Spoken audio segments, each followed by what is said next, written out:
the first time I met you, it was honestly a fan moment, because people are fans of Bollywood stars. I am a fan of a person who speaks his mind. And quite legitimately, I think if there is one person in this country that can advise both the Prime Minister and can give a gift to Sonia Gandhi, though I don't think she would like to accept the gifts. In words of Mrs. Indira Gandhi, she said, he's the Santa Claus who has unrealistic ideas. But I think these days... It became the idea which transformed India in the 90s. Absolutely. And what I was just about to say is, if Christmas comes knocking on the doors of the Gandhi family, one Santa Claus whose gift I think they will be very reluctant to take. But you're a scholar, and there is no need to say that, but you've written 25, 30 books now, somebody whose students have gone on to win Nobel Prizes, but the thing which I most fondly remember, I was not born at that juncture, but the thing that I most fondly remember is how you came back, and how you came back during the emergency, and signed your attendance, and then... I made a speech also, 1 minute speech, saying that the obituary was going on. I said, point of order, democracy has also died and it's not in the list. And then after that you went on and you dressed up as a young Congress thug, as you... And then left the country. I think there was this movie, sir, called Catch Me If You Can, in the year 2002, which got released. I think much of those events are inspired by the person who is now talking to us today. I think he's a legend when it comes to Indian politics, when it comes to economics, somebody who's been right from the president of a political party to being a part of the union cabinet, held multiple portfolios. It's an honor, sir, to be able to call you a friend, guide, and mentor and advisor to the organization IIMUN.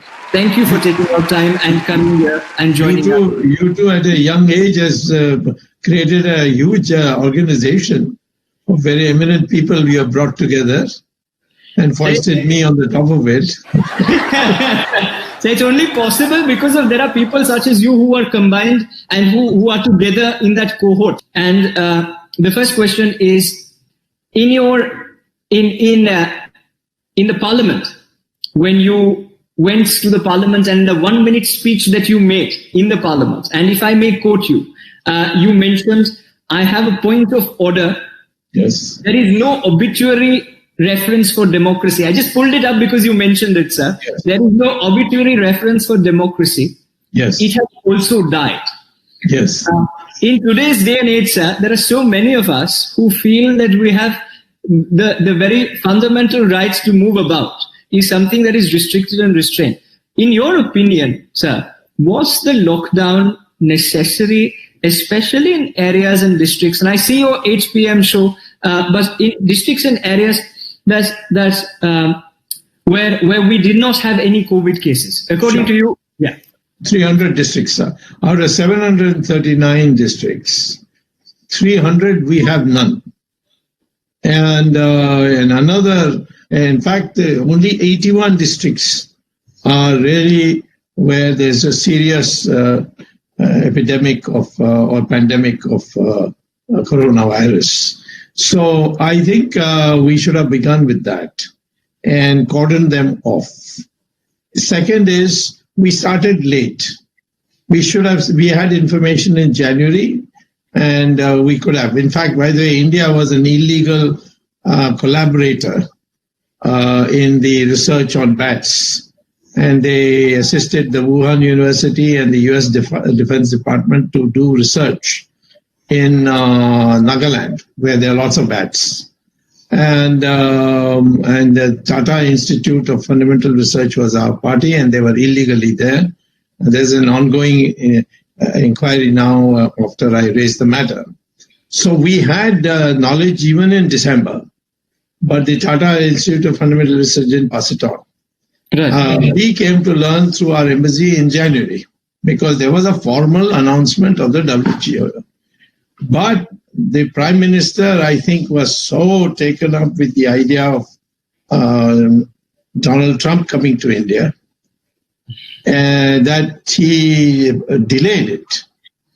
And in the process, a organization which should never have been allowed to hold a conference in India, the Tablighi, they held a conference and they brought in people who were already infected. And as a consequence, Delhi, for example, would not have been affected so badly but for that conference. So it was a delay.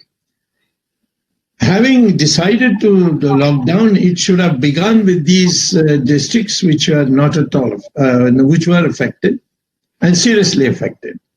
In fact, out of the remaining minus 300 minus from 739, another 250 had less than 5.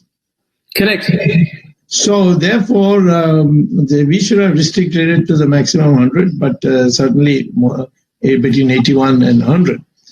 So therefore, this wholesale thing had a double mistake, a double fault. And that was that we were already declining in the economy. I had been writing about it from 2016. Correct. That we are in a tailspin. And I wrote a book called Reset to say how seriously the situation is. And so this and that have both combined. And the hardest hit have been people who lived on a daily wage. And there are millions and millions. And that is called migrant labor, daily wages, small and medium industries. These are the ones which have been badly. So the human story is really there. For people like me, there's just no problem. I mean, I enjoy the leisure and the seclusion and the freedom from having to race to the airport to catch a flight to go to We're missing all the live lectures. No, sir. We're missing the live lectures, but I like that look now. I rarely see you in a jacket along with a kurta and this kind of a jacket. So is it? I'm sure Japanese. It's because I got air conditioning here, so I'm putting it on. It keeps me warm. I was beginning to wonder, sir. One of the other things that I must ask you is, of course, people such as yourself enjoy the seclusion and also enjoy the much needed break. Because I know even today, you're up at 4 a.m., at 4:30, 5 o'clock, you have a day that's packed from morning to evening with some of the other engagements. Yes, correct. But for people like me who rarely have anything to do any which way, this lockdown has become a problem in the sense we're not able to see the positives of the lockdown. And there's so many young people who feel very anxious and who feel that there has been no positive to the lockdown.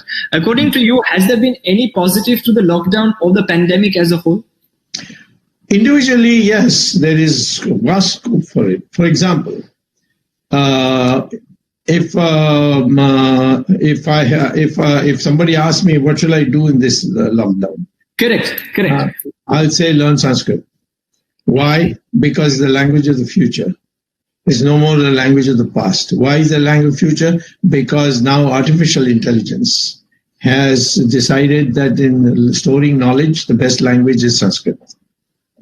Second, Sanskrit Shlokas recited between the ages of 6 to 11 develops your brain faster than if you don't do it. And this is even now in schools in London. For example, St. James School, they are requiring this.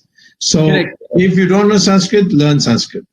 If you are wanting to be an economist, learn more calculus, matrices, set theory, because you can't be an economist unless you know mathematics. Because economy is a matrix. It's a multivariate, dealing with multivariate variables. So you should use this pandemonium or this pandemic leisure for learning something which you will not get another chance like, and which you can learn in 2 months. So basically, we can try to attempt to read all your books, but we will fail miserably because to read 25 books of yours would take somebody like me more than 25 years. You can read one book, Hindutva and National Renaissance, because the identity of an Indian, which was rubbished by the British. Right. We have not yet recovered from that. So what are we? Who are we? This is a question that there are many books, not only mine. I have a book called Hindutva and National Renaissance. And how we can unite our people. It's very interesting that DNA studies say that whether you are a Brahmin or a scheduled caste or Hindu or Muslim, your DNA is the same. All these have appeared in journals of genetics all over the world. So this identity crisis that we have had, unstated, that should be cured by using this spare time. Understood. So I am an Indian. India is my identity is something that we can. No, India is not your identity. It's not mine. Your India is the name of India was originally Hindustan, not given by Arabs or anything like that. Those are all bogus. It is a sandhi of two words, Hindu, Sagar, and Himalaya, he from Himalaya. And so anyone born in this, you see, if you look at the Constitution, they have defined Hindu as how? Article 25. This is a fundamental right article. That a Hindu is a person who is not a Muslim, Christian, or a Parsi. I think Parsi shouldn't have been kept out because they were our neighbors in Iran and they have totally mingled with us, but doesn't matter. So Hindu is defined not as a religion but as a culture.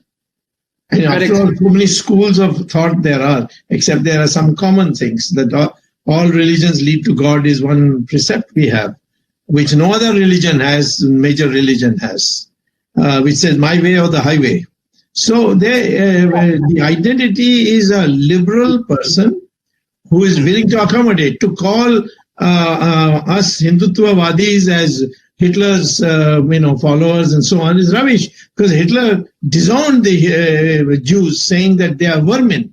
We are saying no, Muslims are part of us. We come from the same parentage. We belong to this nation. So we are on an inclusive thing. And these are some of the things that need to be removed from the mind which propaganda has made us distorted. And especially for younger people, because I think religious fundamentalism is something that unfortunately TV channels, they keep driving home the point that anybody who is a Hindu is right and right of rights and then right of rights of rights. So, sir, to that end, but let me ask you a few light-hearted questions. Yeah, sure. Has the routine of Dr. Subramaniam Swamy, a man who used to attend 4 programs in one day, changed from the time, and how has it changed? Well, I think the most important thing is that these 4 programs would involve my getting up early in the morning and rushing to the airport to be 1.5 hours before the takeoff and stay there, fly, and then as soon as I land, address 2-3 programs, a press conference, all that. That I wouldn't call it stress, because I have no stress, because stress comes only when you have an expectation of the outcome. If I say I will do my best, the outcome is to be decided by God, which is what Krishna says you should have. Then you will never have stress. So, but the fact that I have to physically strive, I have to ensure that my driver comes at 4 a.m. in the morning to take me for a flight which is to take off at 6 o'clock. And then to say come back, and the flight comes back at 2 a.m. in the morning, and then reach home, and then next day I have to attend some committee meeting of parliament. So that kind of heavy duty action, that's not there. I have a house which has a sufficiently large lawn, and I've been here. I think my wife has never seen me so often as she's. This must be the maximum time that you spent with your family. Yes. No, family, of course, they're all grown up. But my wife and I in a month, I would probably see her 10 days of the month. Now I'm seeing all 30 days. And is that, sir, a welcome change, if I may ask? Well, she's adjusted to me, so I have no problem. I don't have to adjust to her. She's adjusted to me. I think probably Ramesh ji was trying to tell me, saying, Rishabh, please ask intelligent questions. Please understand the stature of the man that you're talking to. Do not talk as if you normally talk to me. No, I'm a professor. I love questions from anybody.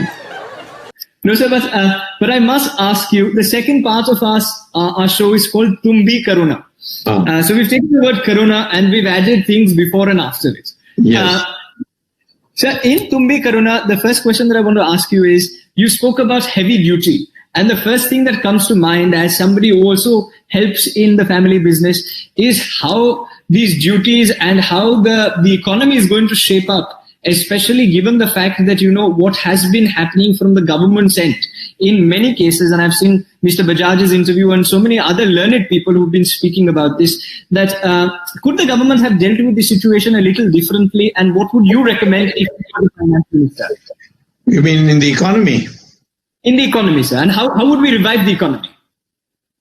Well, the way to revive the economy is to understand which forces of the economy are weakened and how to energize that force. And the force that has been systematically weakened from 2014 by our government is demand. And they began first with this crazy guy in Reserve Bank of India called Raghuram Rajan, who kept on raising interest rates. And once he raised the interest rates, he said, I'm controlling inflation. But he was raising the cost of capital, and the small and medium industries were all closing down, and there was unemployment. And the people who used to borrow small amounts, they had a problem. In the same time, he reduced the rate on fixed deposits of savings of households. So the rate of saving also went down. And nobody seems to, aware that, and all the time we're talking about investment. Investment is supply side. You're producing, but somebody has got to buy it. Even today, if you see all this, the proposals that have come, they're largely on the supply side. They are saying we are giving so much money to the small and medium industries to do what? To produce. Who will buy it? And today, the automobile industry, the cars are galore lying in, in their showrooms and in parking lots. So whether it's real estate or the automobile industry, across the board, where there's, a huge employment potential, not directly but indirectly through, like ancillaries are produced by small and medium industries for automobiles. Similarly, cement is produced by somebody else, and iron is produced by somebody else. So real estate going down means all this, they'll all have inventories climbing. So I think we have still not understood the plot, and I don't know why. And they continue all these proposals that have come are all supply side, very few which are on demand. And I think unless you rectify that, you will not be able to recover. But I have noticed one thing in India. Every time we had a crisis, we came out shiny. We had a famine because of this collectivization attempt of Jawaharlal Nehru. Lal Bahadur Shastri changed it and gave a package to 10% of the farmers. They produced a green revolution. We have never needed to import after that. You see, after 1975, we have not been importing food grains from abroad to stave off a famine or something. So similarly, we removed all these licenses and controls in Narasimha Rao's time and a little before in Chandrasekhar's time too. And the process of freeing the economy led to a boom. The growth rate of 3.5% per year, the communists used to call the Hindu rate of growth. It was actually a communist rate of growth. And suddenly we rose in 5 years to 8%. So therefore, we must know that incentives is what drives Indians. The moment you start putting fatwas to the Indians, they are bright enough to know how to get around it. And since corruption is rampant, it's very easy to get around it. Understood. So it's basically India will become India shining soon again. But the government needs to follow. We are going to get a shock before that. See, look at the Prime Minister saying that by 2024, he said it on 2019, that 2024, 5 years hence, I will double the GDP to $5 trillion. Now, doubling in 5 years means 14.4% per year growth rate. Did nobody tell the Prime Minister this? I wrote him a letter telling him, what are you saying? But unfortunately, he's not primarily educated in economics. So, there's nothing wrong. I am not educated in biology, in zoology, in architecture. Somebody calls me an illiterate in biology, I will accept it. So he's an illiterate as far as economics is concerned. And he doesn't know, you can't say such things, you see. I have to check it out. So you need to consult the right people. That is what Dr. No, you need to consult people who will talk back to you. And not say, find out what you want and say that. Sir, we take advice from the right people is all I can say. But, that's right. but I can't be as bold as you are, but I can say that much. Sir, moving forward, the next question, again, a very light-hearted question. Sir, people usually ask who came first, the chicken or the egg. I must ask you, who came first, Gandhi or Mahatma? When Gandhi landed in India, in Bombay, in 1917, I think, he had already become a Mahatma. The only thing that he added after coming to India was take off most of his clothes and just keep an underwear. It was a kota langoti, but and he became a Mahatma automatically. People said this man came from England. He made so much money as a barrister, and now he's given it all up. So he became a Jnani and a Tyagi. So he became a super Brahmin. The original concept is not birth for a Brahmin. It is if you're a Jnani and a Tyagi, you become a Brahmin. Vishwamitra was born in a Kshatriya house, but he became the Rishi of Rishis, you see. So like that, many others. So Gandhi, once he reached India, he was already a Mahatma. And then he began looking like a Mahatma also after his visit to my hometown called Madurai, where he swore there that henceforth he will only wear a loincloth. So it was Gandhi that came first, and then but as soon as he came on Indian shores, he became the Mahatma. So then That's right. He was already a Mahatma. Yes. He was a Mahatma from before. Dr. Swami, I must go ahead and ask you this because there are many aspiring politicians who are watching this. Many who are from the organization gone on and joined politics, and some who are parliamentarians also. Is politics all about optics? Is there... No, I can ask you this honestly, and you can answer me honestly. Ask. Is politics all about optics and just doing the right thing at the right time and saying the right thing and being at the right place? All through our history, only those are remembered who said what they thought the country should do. And if somebody thought that was not the what is conventional wisdom, as it's called, and discriminate against him, it didn't matter. Gandhi became great because he said what people thought was outrageous in the beginning, removing the British by non-violence. What nonsense. Subhash Chandra Bose, who said, I can raise an army and liberate India, and he nearly did. He came to Nagaland and so on, but unfortunately his patrons both got defeated, both the Germans and the Japanese. But he created an atmosphere. Similarly, Patel was considered as a hardliner, a Hindu fanatic, etc. Today, in retrospect, Patel is a man who made India. He made out of 600 rajas and independent kingdoms, merge into, of them 500 to merge in India. That we have today is India. So if you go back in history, you will see those who originally became unpopular because they did not say what is the conventional wisdom. they are the ones who are remembered later on because their time comes and is proved. I lost my job teaching at IIT. Mrs. Gandhi said, this guy is dangerous. He's talking about 10% growth rate and producing the atom bomb. So he will be thrown out. And that was my making. And today people remember these things. And that's why without any position today, I go anywhere, the big crowds attend. I don't bring them by trucks and so on. I don't need to.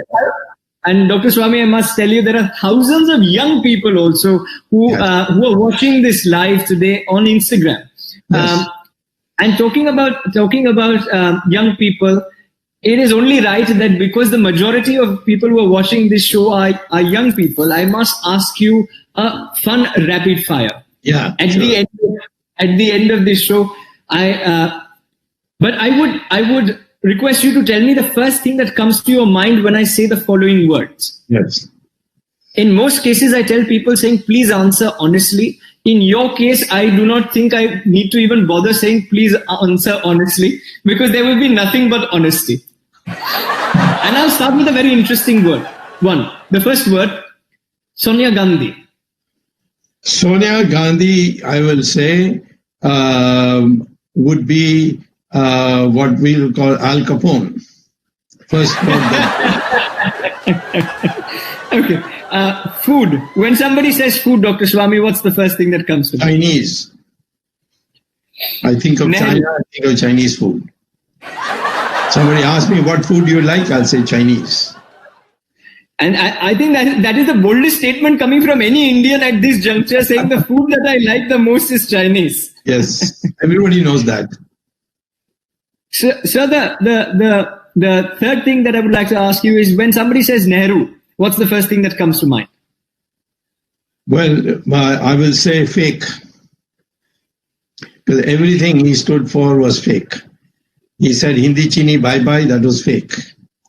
He said Security Council seat should be given to China and not to us, that was fake. He said Tibet is part of China, that was fake. He said non-alignment, that was fake. He took Kashmir to United Nations when Kashmir was already a part of India because the instrument of accession was signed by the Raja. That was fake. Everything about him was fake. So when you say Nehru, I think I say fake. Yeah. Then the next one is happiness. When somebody says happiness, if somebody says happiness, I will say being all alone. That is my happiness. And when somebody says books, what's the first thing that comes to your mind? Books, what comes to my mind is how to write them. And I'm sure you can give every author a lesson or two in how to write books whilst you're giving 4 lectures a day. But coming to a couple of very interesting ones, when people say RSS, what comes to mind? Service before self. It's an organization where human beings have no aspirations for self. I've seen this with my own eyes. I thought, sir, you would go with Rishabh Shah when somebody says RSS. Rakshana Subramaniam Swamy. My wife's name is Rakshana. But when somebody says Bharat or Hindustan, if somebody says Bharat or Hindustan, I'll say one is our republic and the other is our identity. And the second last question, if I may ask you, is when somebody says journalism in India today. Yeah, if somebody says journalism to me, say no fact checking. So it's as good as Wikipedia. No, Wikipedia allows you to correct it automatically. You can enter in and rectify the mistake. Here it is all spin after that. And so the last question, which I'm sure you'll hit for a 6, but the last question that I'd ask you is when somebody says IIMUN, what is the first thing, sir, that comes to mind? Rishabh is the name that comes to my mind immediately. I'm very grateful to the thousands who work behind the scene, and I'm very grateful for people such as you for spending time and coming and talking to young people. You said something about a few people not being fake, and if I may say something about you, which is very real. I've seen this man travel with security, with Z security, and with a lot of cover. But he was addressing a young crowd in Ambi Valley City. That's the good opportunity where I got to hear him in person. And I saw security guards standing behind him, and he started with this line. And the first line was, the security guards are not for my protection. They are for your protection. They are to protect you from me. And that got a room full of 1,500, 2,000 young students who were between the ages of 13 to 18 cracking up. And the other thing that I remember about that discussion and dialogue is there are three Devis that control everything that happened in the country. And you gave the example of three Devis in Hindu culture and Hindu religion. Yeah. And I honestly, if there's somebody who can engage 13 and 93 with consummate ease, and also put to pay any person in any debate, and therefore whichever debate I've seen with this man, I can safely say that there is only one lawyer, one judge, and one jury member, and that is Dr. Swamy. Dr. Subramanian Swamy, friend, advisor, and mentor to the entire organization at the very helm. Dr. Swamy, thank you very much for doing what you do and inspiring young India. It was a pleasure, sir, having you here. Pleasure.